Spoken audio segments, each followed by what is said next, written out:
El cine para mediados del siglo XX había avanzado a pasos muy agigantados, pasando de meras producciones mudas y teatrales hasta la inclusión del sonido y narrativas que se alejaban completamente de la ficción. Ya sea género cinematográfico o no, lo cierto es que existió un cine que buscaba representar la realidad de una sociedad marcada por eventos catastróficos a través de dramas policíacos con abundante sombra y sin finales felices. Hoy nos introduciremos a través de un cine que encontró su lugar en las calles y callejones más oscuros. El cine de noche, o mejor conocido como cine negro.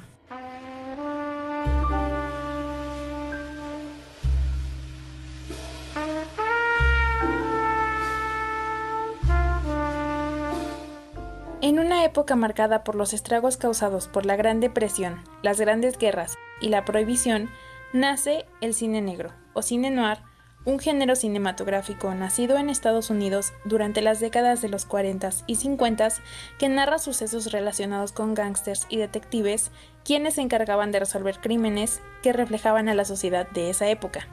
Con influencias del expresionismo alemán, el cine negro se caracteriza por la presencia de sombras y claroscuros que genera la atmósfera perfecta para la profundidad y trama de la historia. La influencia que el expresionismo alemán tuvo en el cine negro fue debida especialmente al número de directores alemanes, guionistas y actores quienes dejaron Europa y se dirigieron a Estados Unidos, tales como Ernest Lubitsch, F.W. Murnau, Fritz Lang, Billy Wilder, Douglas Sirk y A.E. Dupont, quienes iban en busca de nuevas oportunidades debido al ascenso de la Alemania nazi, y que influyeron de manera determinante en la construcción de dos géneros, el cine negro y el cine de terror. Con el contexto de posguerra y como contraparte a películas más comunes que tendían a lo sexual y lo propagandístico, los temas del expresionismo alemán giraron en torno a una realidad mucho más cruda: el miedo, la angustia, el terror y la desesperanza dieron paso a películas donde lo fantástico, lo sobrenatural o lo siniestro eran las temáticas más recurrentes.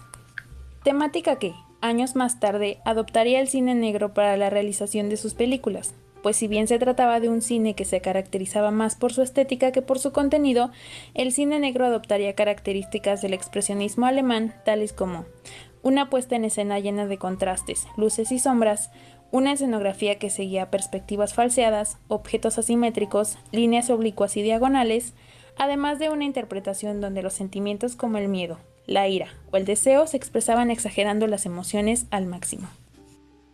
Posteriormente, dos de las obras de Fritz Lang, El vampiro de Düsseldorf y Mientras Nueva York duerme, servirían como preámbulo para lo que se catalogaría como cine negro, debido a que en ambas películas nos narraban la persecución de un asesino, a la vez que el personaje intentaba obtener un puesto como reportero en Mientras Nueva York duerme. Si bien el expresionismo alemán nace con el gabinete del Dr. Caligari, del director Robert Wayne, el cine negro tendría su auge 10 años después con El halcón maltés, de John Huston, como producto comercial hollywoodense durante la transición de un país rural a primera potencia mundial. Con contextos similares, ambos géneros nacen como reflejos de sociedades que no se adecuan al cambio, temerosos y con la incertidumbre frente a lo que vendrá después. Pues aunque Alemania haya sufrido los estragos de ambas guerras y Estados Unidos ganara la segunda, su triunfo no les trajo beneficios sociales, lo cual se ve plasmado en el cine negro, pues se plantea indirectamente cómo se fue arruinando todo. Desde la gran crisis del 23, Estados Unidos no descansó hasta convertirse en lo que es hoy. Tanto el expresionismo como el cine negro se distinguen por plasmar la deformación de la realidad mediante la visión personal de los directores respecto a sus preocupaciones.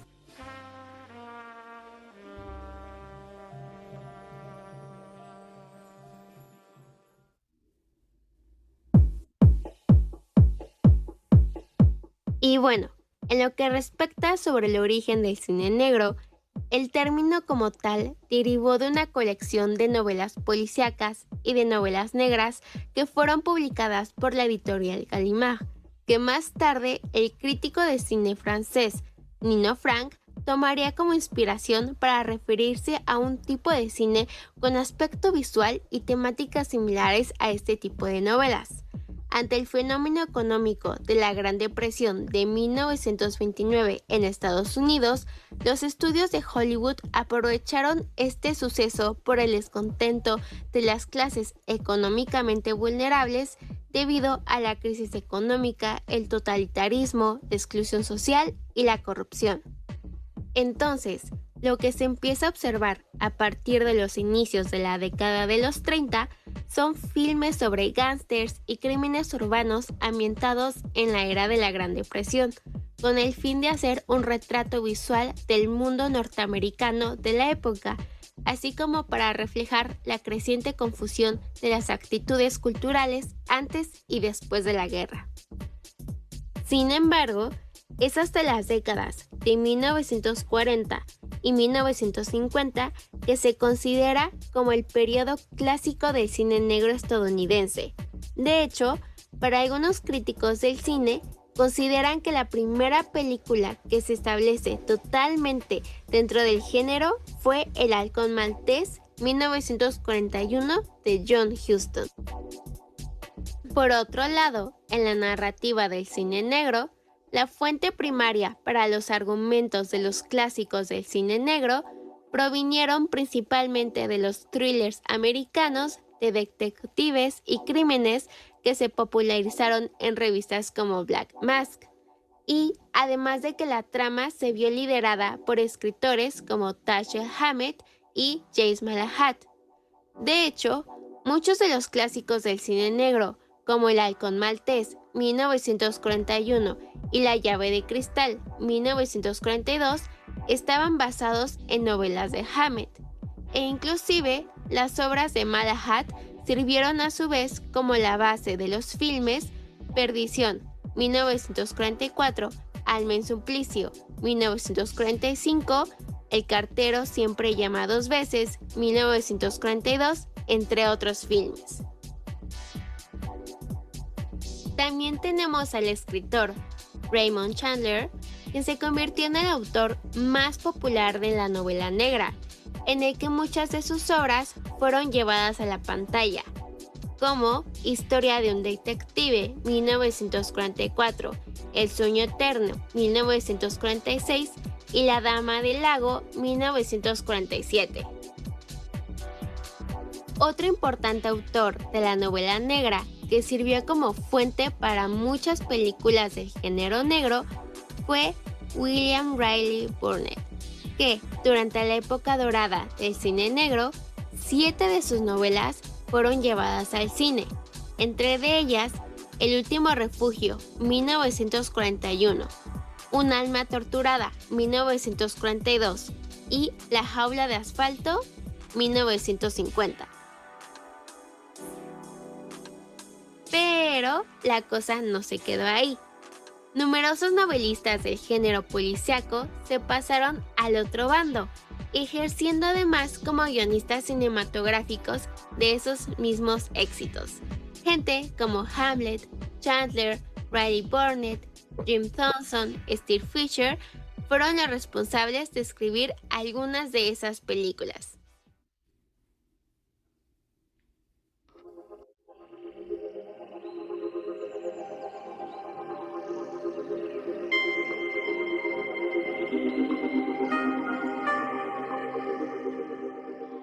El cine negro o cine de la noche ha sido presentado como género cinematográfico por teóricos y críticos del cine, justo como lo hizo Roger Ebert, pero no todos han tenido la misma perspectiva.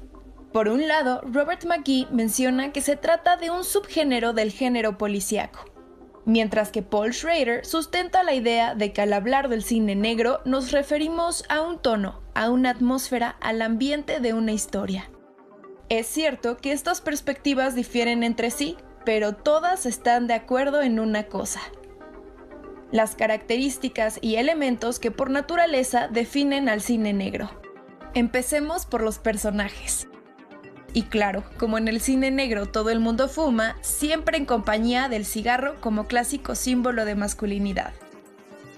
En segundo lugar, la presencia de la femme fatale resulta esencial. Mujer de belleza impresionante, con mirada profunda y voz seductora, aparentemente inofensiva, pero que gracias a su encanto, su personalidad manipuladora, sus escotes bajos, tacones altos, guantes hasta el codo y labios rojos, atrae, enreda y conduce al protagonista hacia el peligro inminente o incluso a la muerte. También tenemos al antagonista, el malhechor, usualmente un criminal despiadado que termina por ser castigado y sometido por la justicia. Otra clase de personajes importantes son aquellos que desempeñan tareas de la vida cotidiana, como taxistas o camareros que a través de papel de espectadores ayudan a construir la trama y otorgan contexto a la historia. Algo que caracteriza a todos estos personajes es la presencia de una inclinación fatalista y conflictos psicológicos que los convencen de su propia debilidad ante un mundo de desencanto e incertidumbre. Muchas veces se trata de alienados sociales que buscan respuestas y que terminan siendo capaces de cometer cualquier cosa para conseguirlas. Esto nos lleva al desarrollo de la trama. Frecuentemente se parte de un crimen que presagia todo menos un final feliz. El conflicto suele narrarse desde el punto de vista de nuestro protagonista, el mismo que se ve atrapado entre dualidades como la culpabilidad y la inocencia, la moralidad y la legalidad, el bien y el mal y sobre todo la vida y la muerte. En cuanto a la narración, suele utilizarse la voz en off del protagonista, diálogos cortantes, secos y cínicos por parte de los personajes, y los flashbacks para la reconstrucción de los hechos. El cine negro utiliza una serie de elementos estéticos específicos que enriquecen su propio lenguaje visual.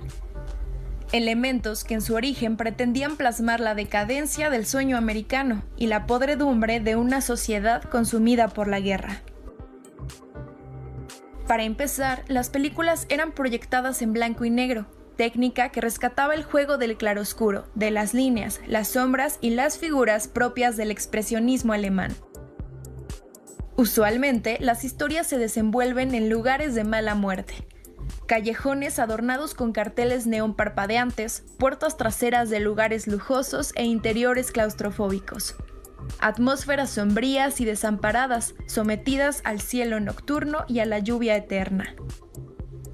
Como podemos ver, la fotografía y el diseño de producción son lo que más importa. Como dijo Roger Ebert, el cine negro, más que cualquier cosa, es un ejercicio de estilo. El cine negro no se quedó anclado en una sola época, a la utilización de los mismos elementos visuales o bajo un arquetipo fijo.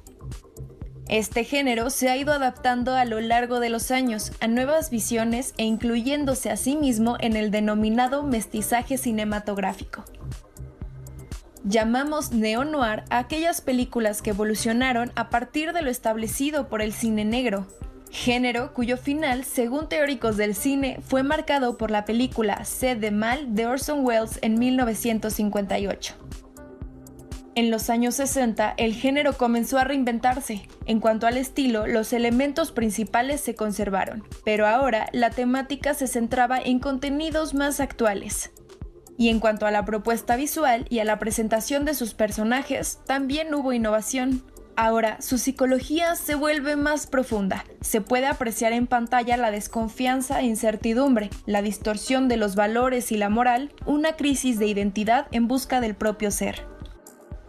En estos filmes también se acentúan los crímenes de forma más cruel y la sexualidad se vuelve más explícita.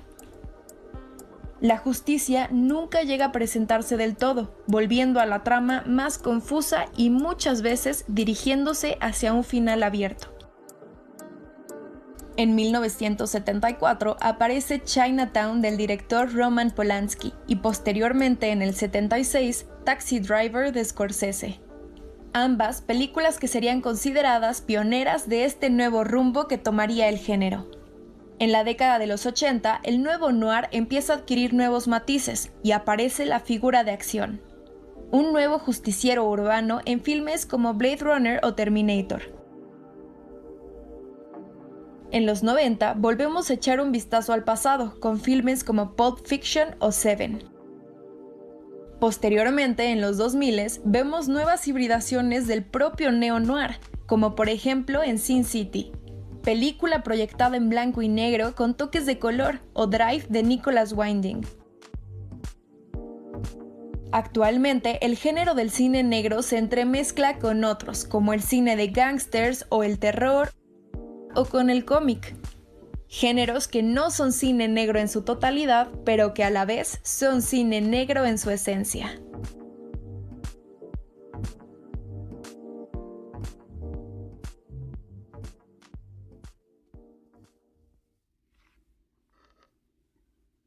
Que mis compañeros fue un poquito tedioso, sobre todo porque luego hay clips que duran 1 hora y tienes que sacar un fragmento de 5 segundos, pero en general fue disfrutable hacerlo para mí. Sí, gracias.